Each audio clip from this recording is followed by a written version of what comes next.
Aquí en la segunda carta del apóstol Pablo a los Corintios, encontramos una exhortación poderosa y relevante para nuestras vidas hoy. La iglesia en Corinto estaba dividida, llena de celos, contiendas y rivalidades. Pablo, como un padre espiritual, los llama a la madurez, a dejar atrás la inmadurez y abrazar el carácter de Cristo. Hermanos, la unidad no es opcional, es esencial para el testimonio del Evangelio. Una iglesia dividida es vulnerable, fácil de atacar por el enemigo. Pero cuando nos amamos, cuando practicamos la humildad y el perdón, reflejamos el amor de Cristo y fortalecemos el cuerpo de la iglesia. En 2 Corintios 13, 11-14, Pablo nos exhorta: alegraos, sed perfectos, animaos, tened un mismo sentir, vivid en paz. Hoy, el Señor nos llama a hacer lo mismo. No podemos permitir que el orgullo, la envidia o el egoísmo nos separen. Es tiempo de crecer, de unirnos y de vivir como verdaderos discípulos de Cristo. Pastor Miguel Núñez, su enseñanza es una fuente de sabiduría y bendición. Su mensaje sobre la madurez cristiana en 2 Corintios no solo ilumina las Escrituras, sino que también toca el corazón y transforma vidas. Su pasión, claridad y amor por la verdad inspiran a cada oyente a vivir en unidad, humildad y amor. Gracias por ser un instrumento fiel en las manos de Dios, guiando a su pueblo con integridad y compromiso. Que el Señor lo siga usando poderosamente para edificar su iglesia y fortalecer la fe de muchos. Su ministerio es una verdadera bendición. De hoy, terminando la segunda carta de Pablo a los Corintios, y por tanto era como congruente que yo pudiera cerrar la serie y luego entonces tomara el sabático. Recuerde que el sabático no es un periodo de vacaciones, es un periodo de trabajar en otras áreas y concentrarnos en otras áreas y escribir algunas cosas que tengo que escribir, cumplir con algunos compromisos, ver un poco la visión de la iglesia hacia el futuro, ponerla por escrito, discutirla, hablarla con los pastores, presentarla, discutirla, de manera que yo seguiré activo en la vida de la iglesia de otras formas, pero como se anunció en lo que tiene que ver con consejería, enseñanza y predicación, junto con Yar y Pana, como soy parte de esa generación joven, yo me estoy yendo con ellos y más o menos cuando ellos regresen, yo regreso. Ese es el compromiso. Una exhortación a madurar es el mensaje que yo traigo a su iglesia para concluir esta segunda carta de Pablo a esta iglesia problemática. Hemos llegado al final de esta serie que iniciamos en octubre del año pasado y es una serie basada en esta carta que Pablo envía a una iglesia a la cual él llegó a amar intensamente a pesar de sus disfuncionalidades. Es una iglesia a la que Pablo corrigió, Pablo amó a esta iglesia, Pablo exhortó a esta iglesia, Pablo oró por esta iglesia y Pablo advirtió a esta iglesia, pero ahora al cierre de su carta tiene que despedirse de esta iglesia. De manera que esta es la despedida del apóstol Pablo de esta iglesia en esta carta. Ya no habrá más cartas de Pablo hacia los Corintios. Por eso es que todos los fines de series a mí me ponen un poco nostálgico, porque yo como que me despido también. El texto de hoy comienza de una manera congruente, dice, por lo demás, hermanos.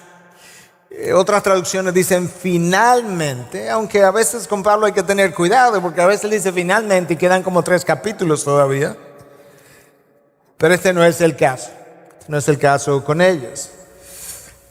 Existe una alta probabilidad, según la opinión de muchos académicos, de que finalmente esta iglesia acató las instrucciones de Pablo y mejoró su condición. Nosotros no tenemos evidencias directas, las que existen son indirectas y por tanto yo no voy a entrar en toda esa discusión para fines del mejor uso de mi tiempo, de manera que mejor pasamos a introducir de alguna forma esta última parte de la carta. Recordemos que los corintios han tenido múltiples problemas de conductas pecaminosas. La realidad es que no es fácil cambiar las conductas, aún después de haber nacido de nuevo. No es fácil cambiar los patrones de conductas que tienen con nosotros un largo tiempo. Y por eso es que el proceso de santificación, como usted mismo lo ha estado experimentando, si es un hijo de Dios, es lento y es largo. Eso es como es. Y muchas veces nosotros en ese proceso largo que hemos descrito, vamos experimentando una serie de experiencias que quebrantan unas cosas, pero que dejan otras intactas. Y hay que volver a darle otra vuelta al monte Sinaí para que quebranten otras cosas.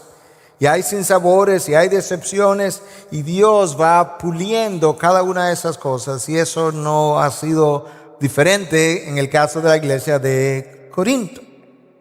Los corintios venían de un trasfondo. La mejor manera de usted poder entender esto es entendiendo el trasfondo de donde ellos venían. Venían de un trasfondo altamente pecaminoso. En el primer mensaje que entregamos de esta serie, en octubre del año pasado, describimos con ciertos detalles las características de la ciudad donde los corintios estaban localizados, donde esta iglesia estaba localizada. Era una ciudad inmoral, hasta el punto que cuando alguien vivía inmoralmente se hablaba de que estaba corintianizando. Era una ciudad pecaminosa, por tanto, una ciudad orgullosa, una ciudad caracterizada por las rencillas, y esas cosas afectan la iglesia que allí se plantó. Y es afectada por diferentes maneras. Nosotros todavía tenemos una carne y esa carne quiere empujarnos en una dirección de acuerdo a sus impulsos. Nosotros vivimos en un mundo que quiere vendernos una ideología que va cambiando de momento en momento. Hoy en día es la ideología de género, tratando de darnos a entender que no hay diferencia entre hombres y mujeres y que una cosa es el sexo y otra cosa es el género, cuando en realidad en toda la historia de la humanidad nunca se había oído una cosa tan contradictoria como es. La gente ve esas cosas como progresiva, pero eso es viéndolo con el lente del mundo. Con el lente de Dios estas cosas son destructivas. Y por otro lado, Satanás usa este mundo y usa esa carne que forma parte de nosotros, y así mismo va atizando una cosa u otra de tal forma que nosotros podamos hacer o cometer una conducta pecaminosa de manera recurrente, porque cuando tú haces algo de forma repetitiva, eso forma un patrón de comportamiento que es difícil de deshacer. Y Dios tiene que venir a obrar en ti a través del Espíritu Santo y a través de su palabra. En inglés hay una frase que dice: all habits die hard. Hábitos viejos mueren, desaparecen difícilmente. Eso nos da una idea de qué está pasando con los corintios. Hay otra frase en inglés que dice: you cannot teach an old dog a new trick. Tú no puedes enseñarle a un perro viejo un truco nuevo. Y nosotros tenemos nuestra propia frase: árbol que crece torcido nunca endereza su rama. Pero sabemos que cuando Dios comienza a obrar, eso no es cierto. Pero esa rama, aún después de haber nacido de nuevo, da trabajo enderezarla, y por eso es que mientras más temprano nuestra conversión se produce, mucho mejor serán los frutos. Bueno, los corintios tenían hábitos viejos, pecaminosos, arraigados, que dieron mucha agua a beber al apóstol Pablo.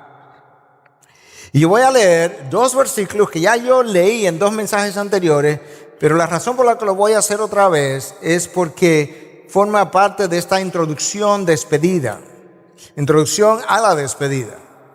De hecho, la despedida de Pablo está íntimamente relacionada a esta lista de hábitos pecaminosos en los corintios que ya leímos en un par de mensajes, pero tengo que leerlo otra vez porque la despedida está directamente relacionada a esta lista.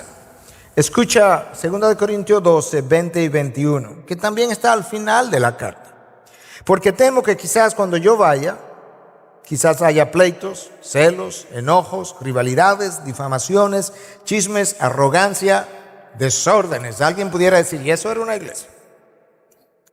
Temo que cuando os visite de nuevo, mi Dios me humille delante de vosotros y yo tenga que llorar por muchos que han pecado anteriormente y no se han arrepentido de la impureza, inmoralidad y sensualidad que han practicado.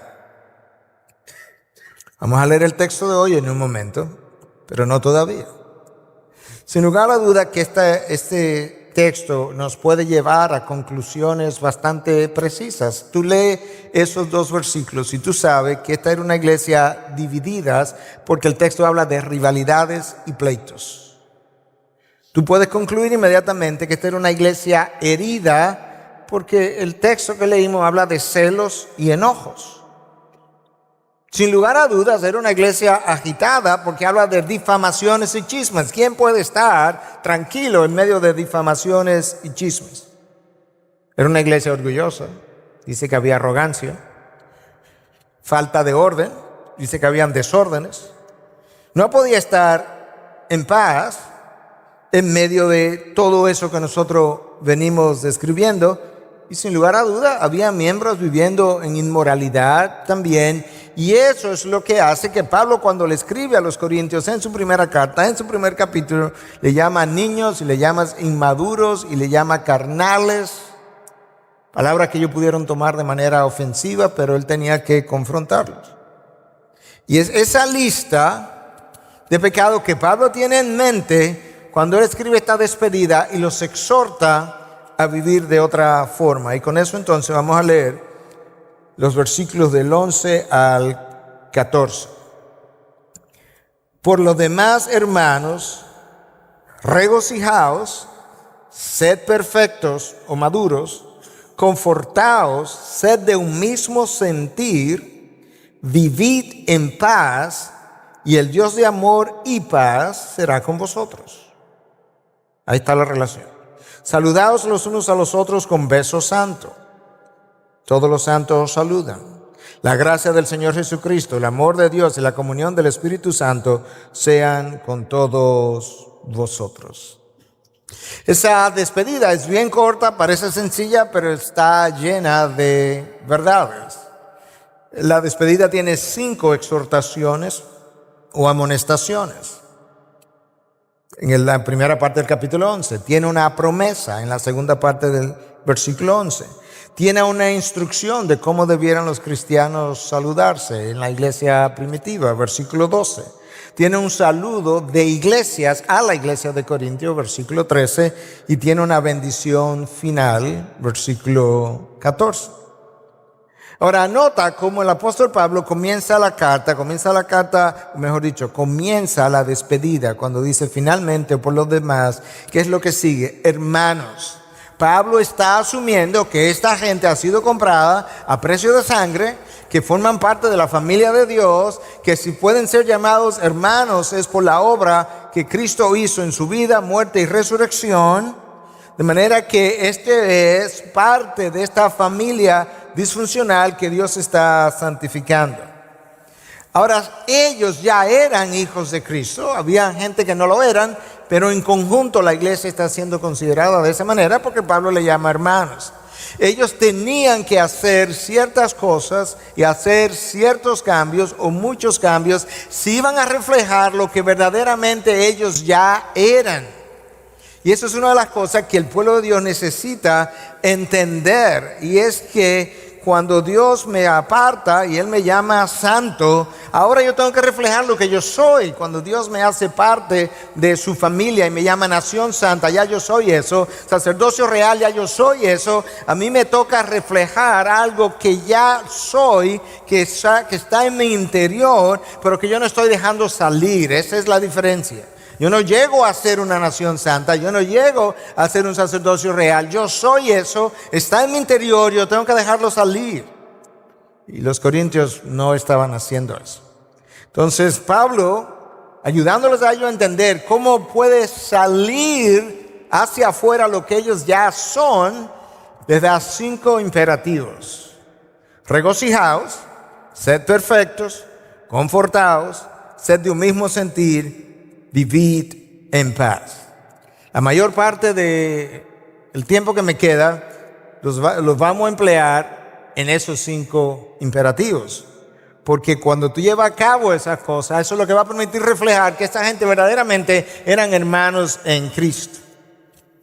El verbo regocijaos o su forma de nombre gozo es muy paulina, aparece 29 veces en las cartas de Pablo.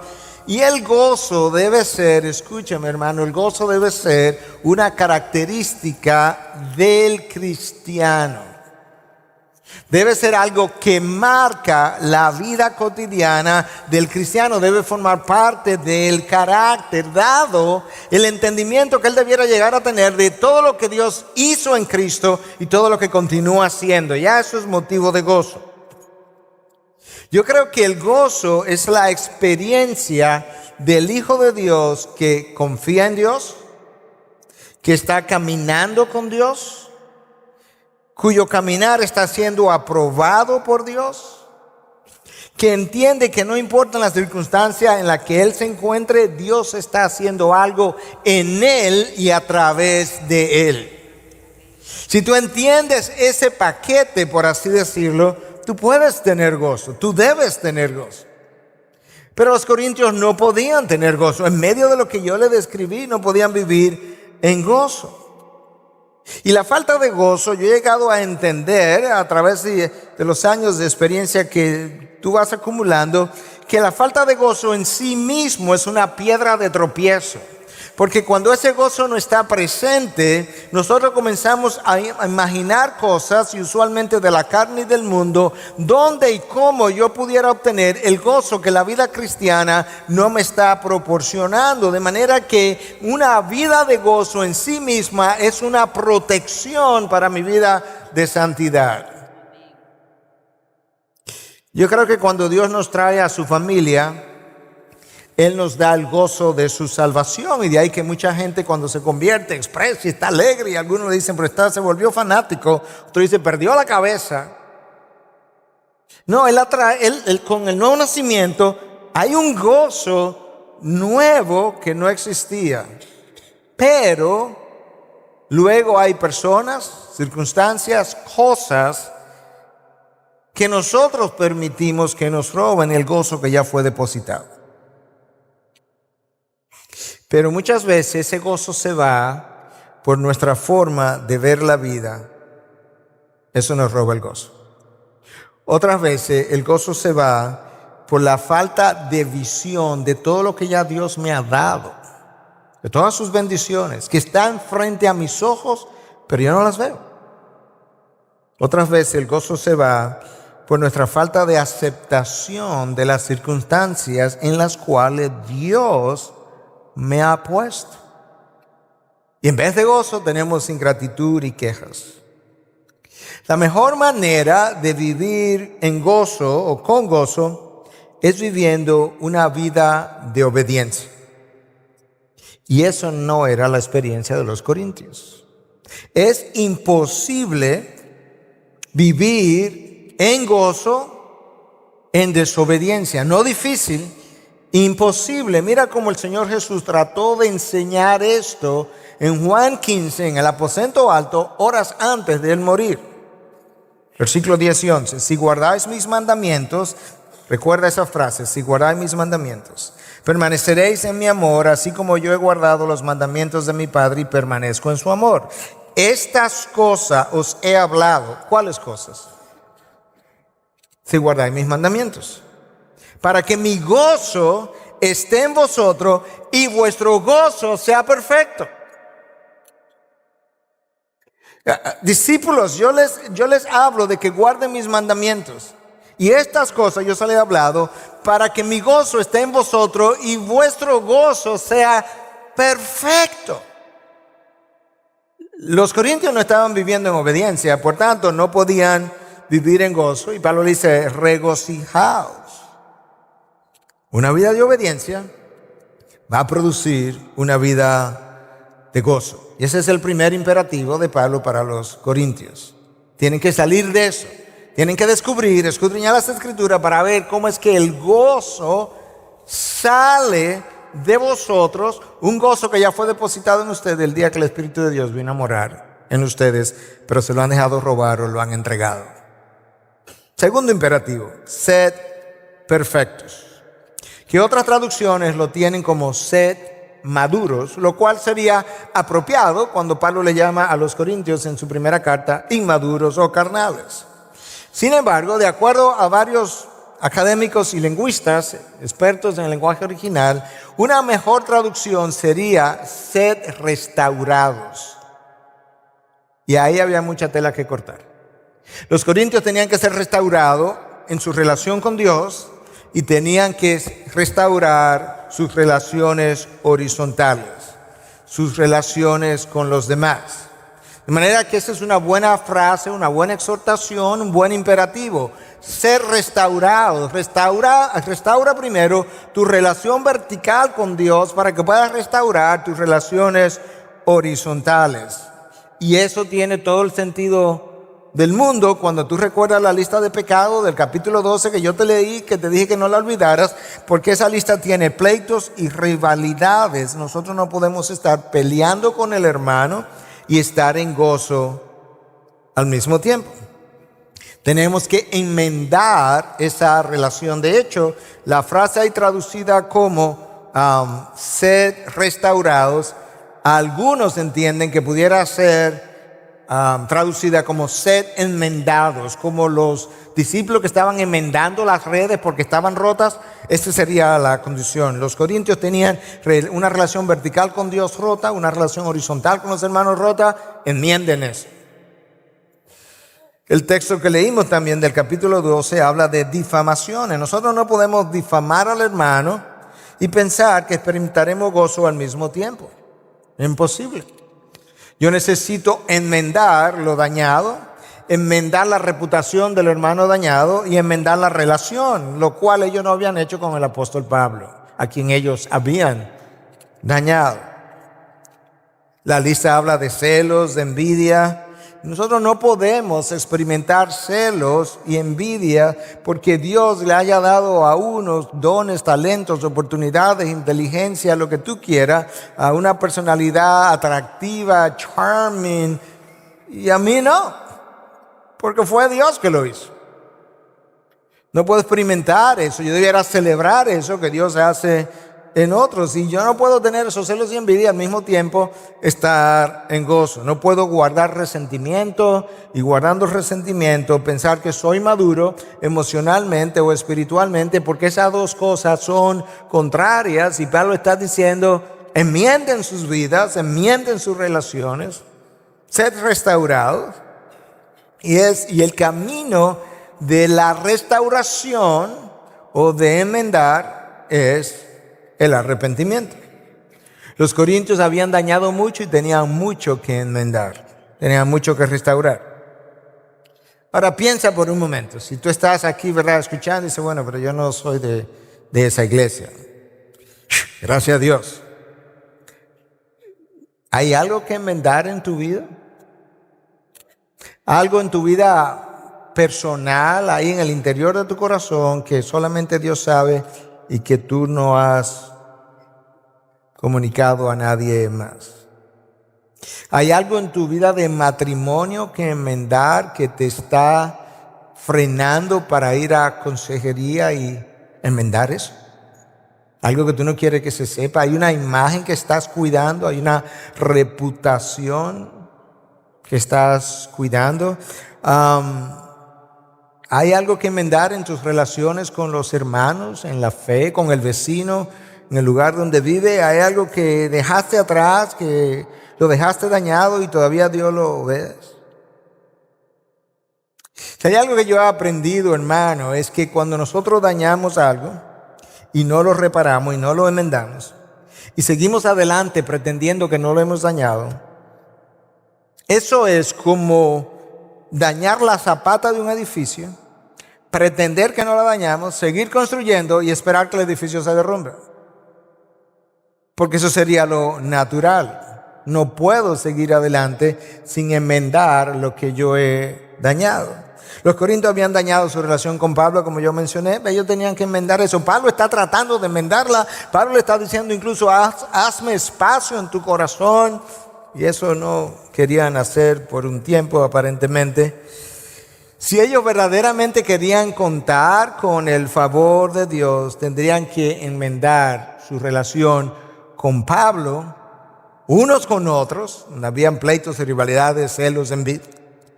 Y obviamente su relación con Dios.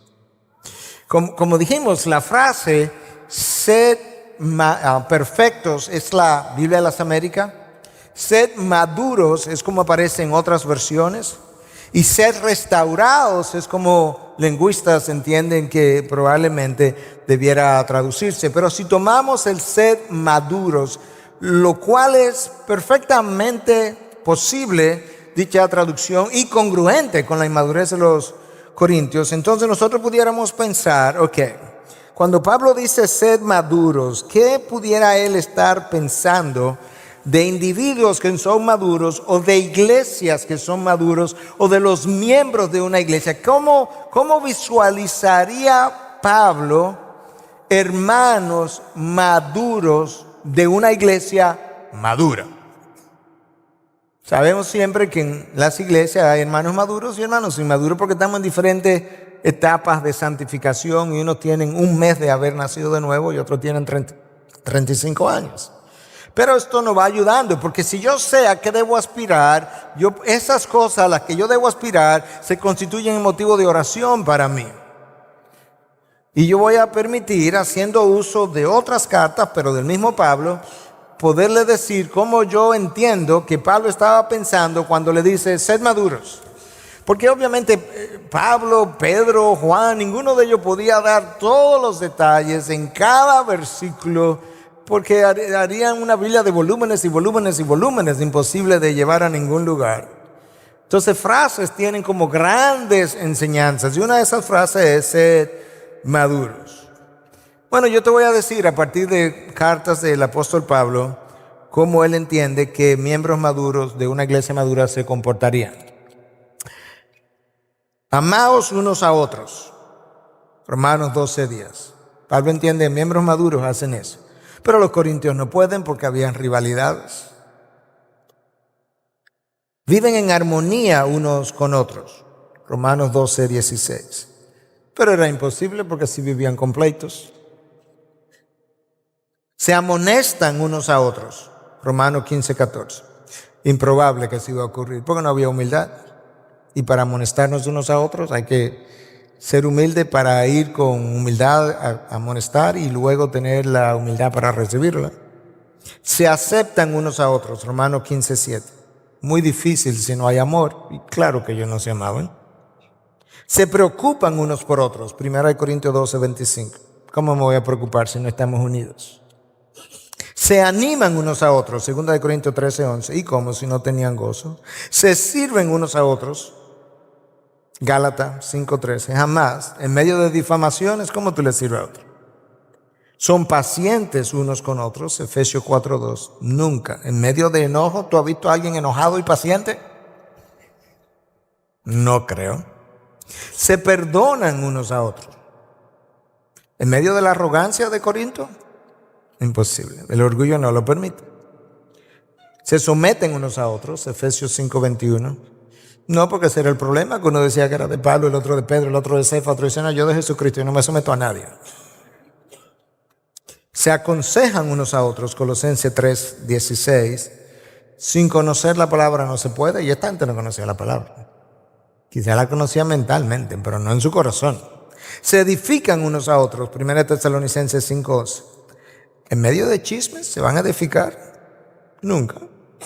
Viven en paz unos con otros. 1 Tesalonicenses 5:13. Para vivir en paz hay que vivir en obediencia. Se advierten unos a otros. Hebreos 3:13.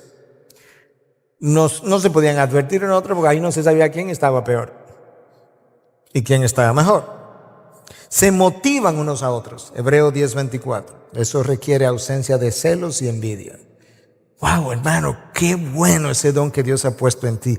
Qué bueno que tú tienes tanto amor, que tienes tanta misericordia. Yo quisiera tener lo que tú tienes. Ora por mí. Wow, hermano, tú das tanto, tú tienes el don de dar. Yo tengo la responsabilidad de dar, pero yo no tengo el don. ¿Tú quieres que ore? No, con la responsabilidad está bien. No, yo quiero que ores por mí. Tú puedes reconocer evidencias de gracia en el otro, celebrarla y pedirla para ti. Se cuidan unos a otros, Hebreos 12:15, y tienen compasión, primera de Pedro 3:8, pero se requiere amor para eso. No hablan mal unos de otros, 4:11 en Santiago, eso requiere madurez. No se quejan unos de otros, Santiago 5:9, pero para eso se necesita gratitud. Se confiesan los pecados unos a otros, Santiago 5:16, pero para eso hay que ser personas piadosas. Y ellos no lo eran.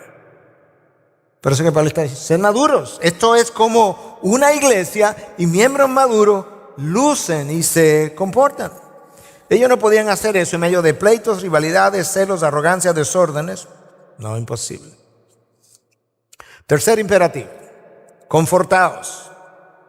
Una mejor traducción quizás sea exhortaos, o todavía una mejor, según expertos, permitan que se les exhorte. Es como algo pasivo. Permitan que se les exhorte.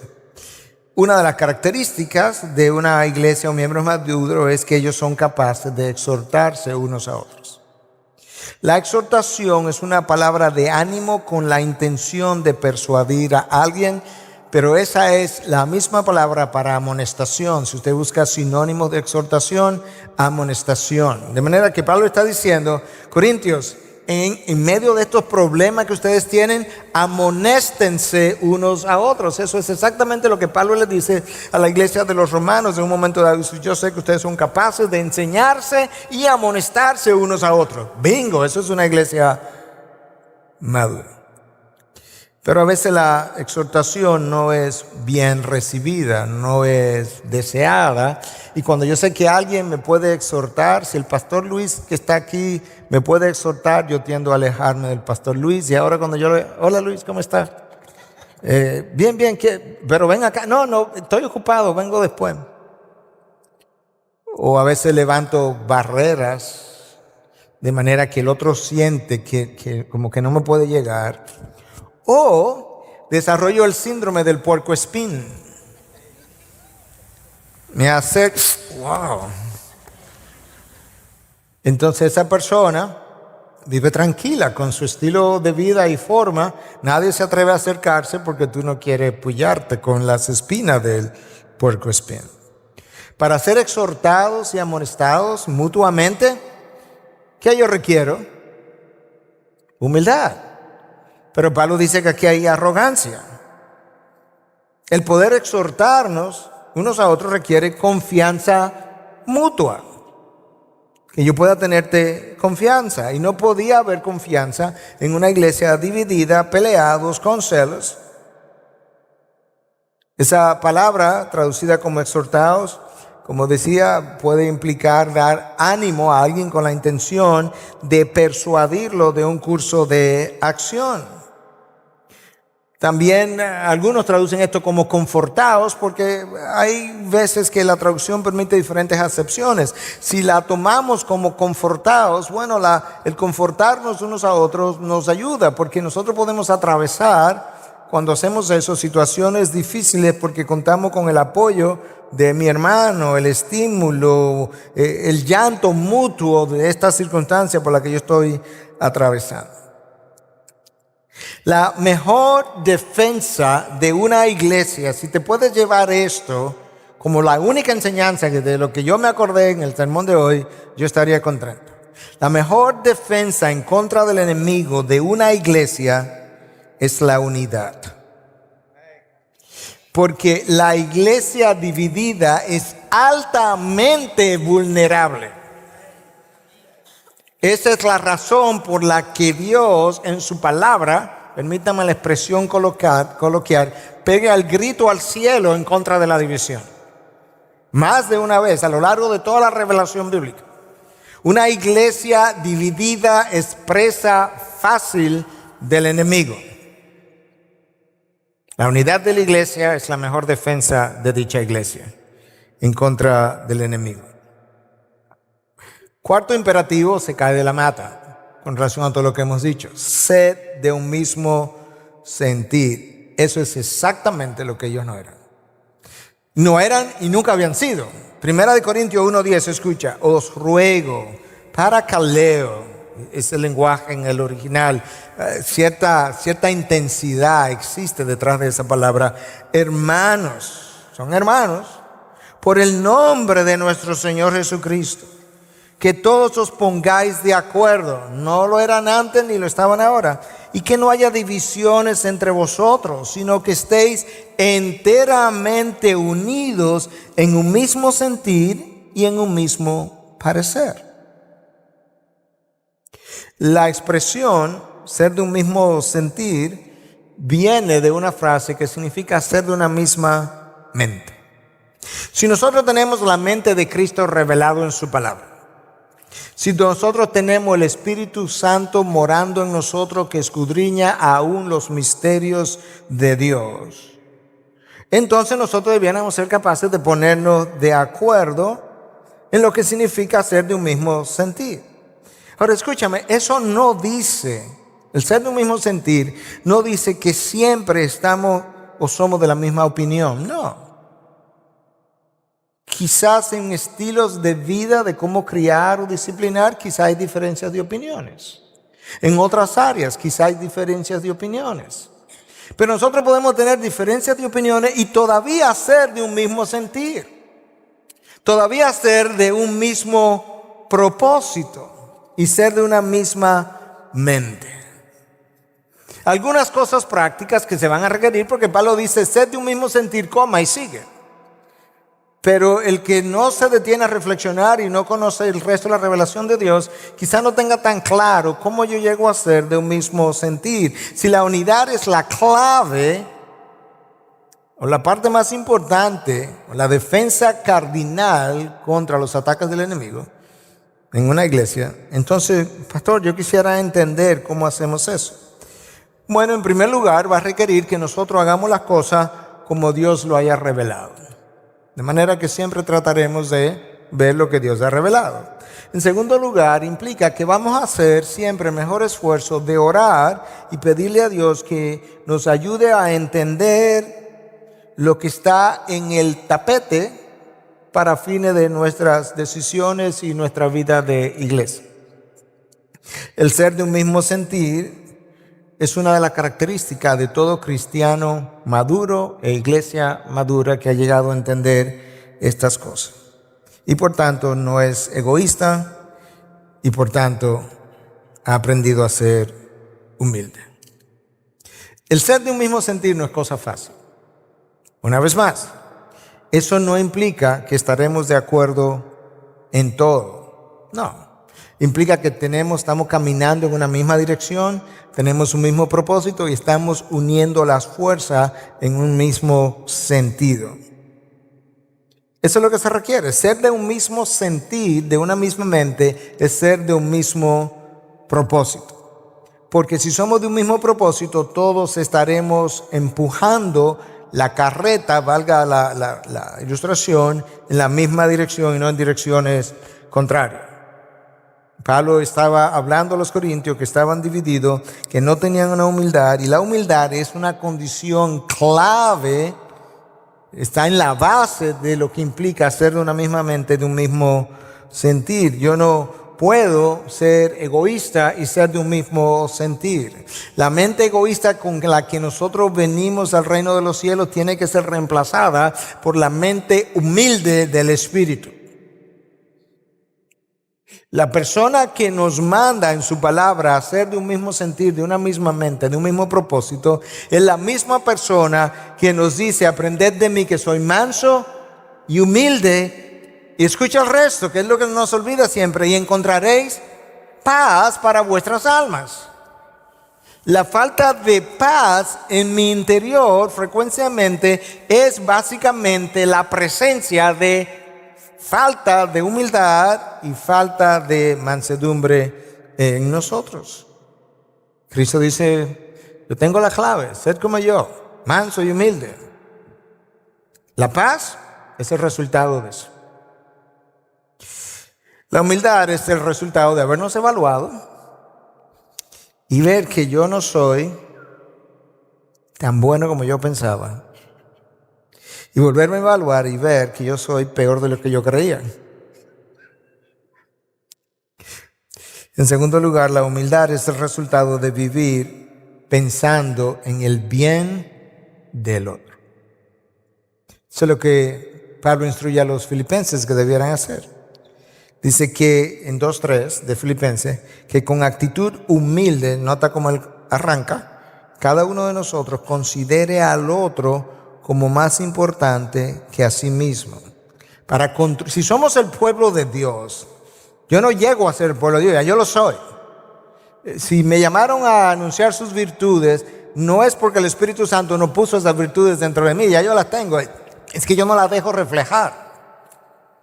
Entonces Pablo dice, con actitud humilde, cada cual considera al otro como más importante. Pastor, pero ¿cómo yo hago eso? Que yo quiero ser de un mismo sentir y estoy entendiendo que para ser de un mismo sentir, de una misma mente, tengo que considerar al otro como más importante que a mí mismo. ¿Cómo yo hago eso? Bueno, tú consideras gustos, preferencias, deseos, intereses y puntos de vista del otro antes que el tuyo, lo cual va a requerir que escuche. Quizás un buen ejercicio cuando salga de aquí hoy, quizás comienza con tu esposa o tus hijos. Y uno quiere ir a comer a comida mexicana y el otro comida china. Dale la preferencia al otro. Y el otro que te dé la preferencia a ti. Y terminan comiendo comida criolla. Cuando piensas tus decisiones, primero en base a cómo esto puede afectar negativamente al otro, y luego piensas en ti en vez de al revés. Porque frecuentemente, algo que yo he visto con mucha frecuencia, que de manera muy natural nosotros tendemos a tomar decisiones y a hacer recomendaciones y a hacer sugerencias cuando ellas nos van a convenir a nosotros. Cuando estás dispuesto a sacrificarte a favor del otro a un costo que tú vas a pagar. Me voy a sacrificar y también lo pago yo. Sí, porque si no, no es sacrificio.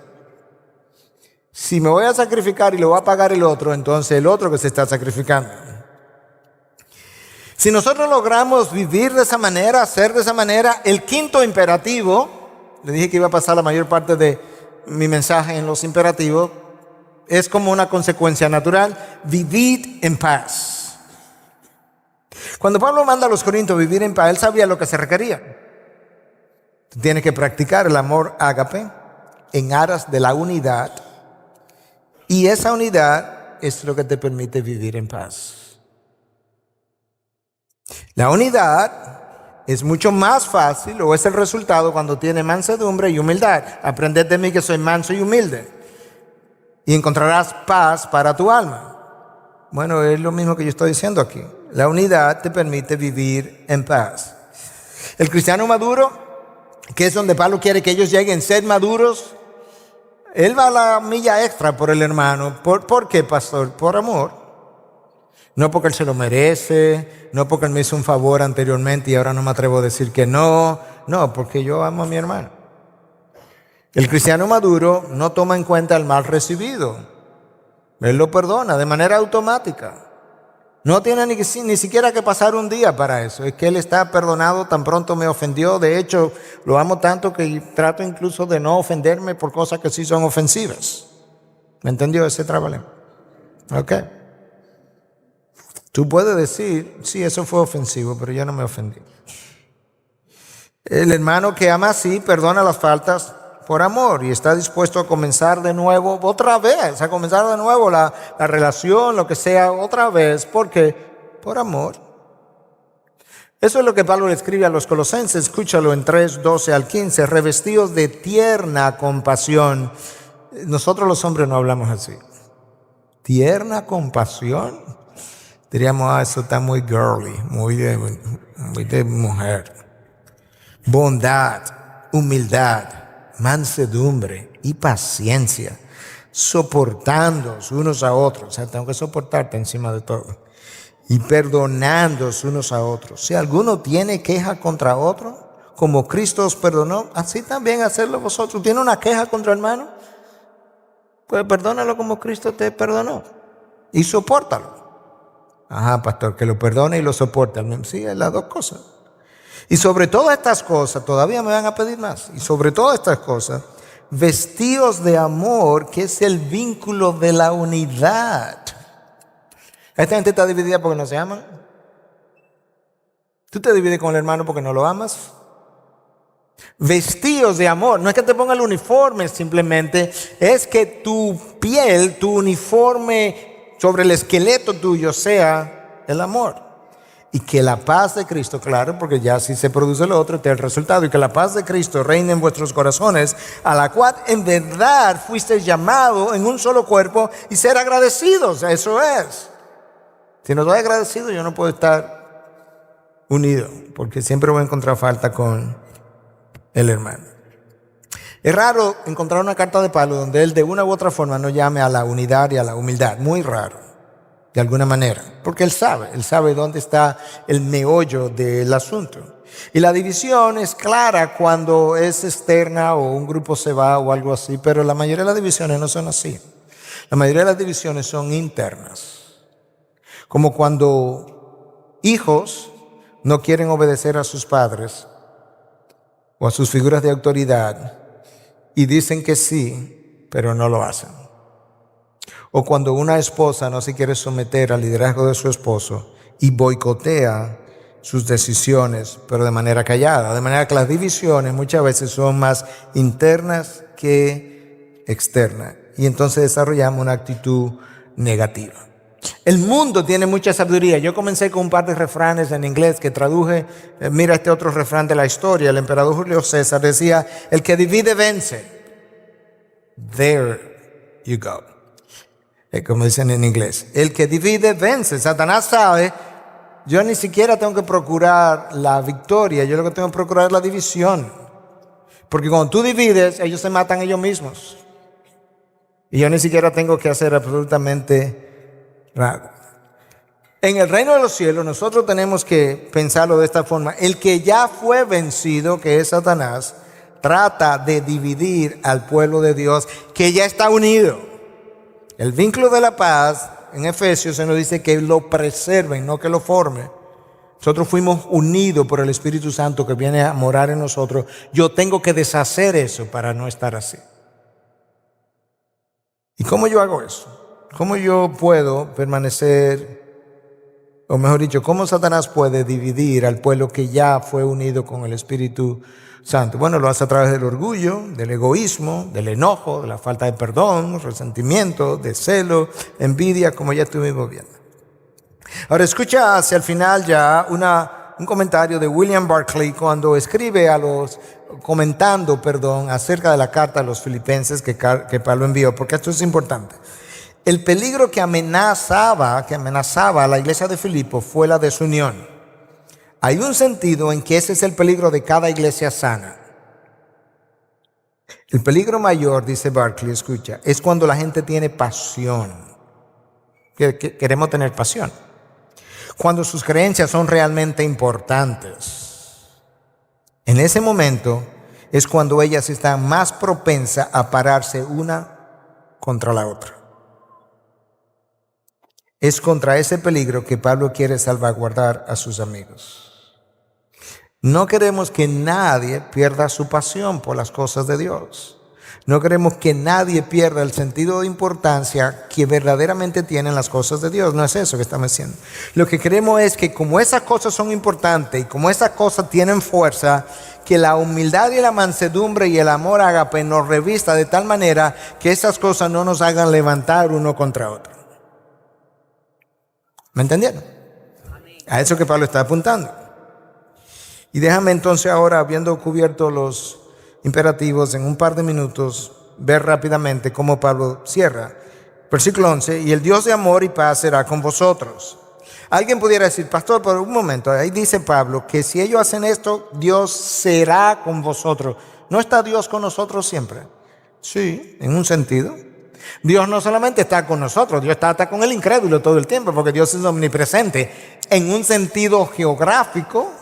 En el sentido geográfico, Dios que mora dentro de mí a través del Espíritu Santo, Él siempre está conmigo y siempre está íntimo conmigo. En ese sentido sí. Pero en términos de la actividad de Dios en mi vida, Él no siempre está de la misma manera. No, eso es fácil de verlo. La actividad de Dios no es la misma en tiempos de avivamiento que en tiempos de apatía. Claro que no.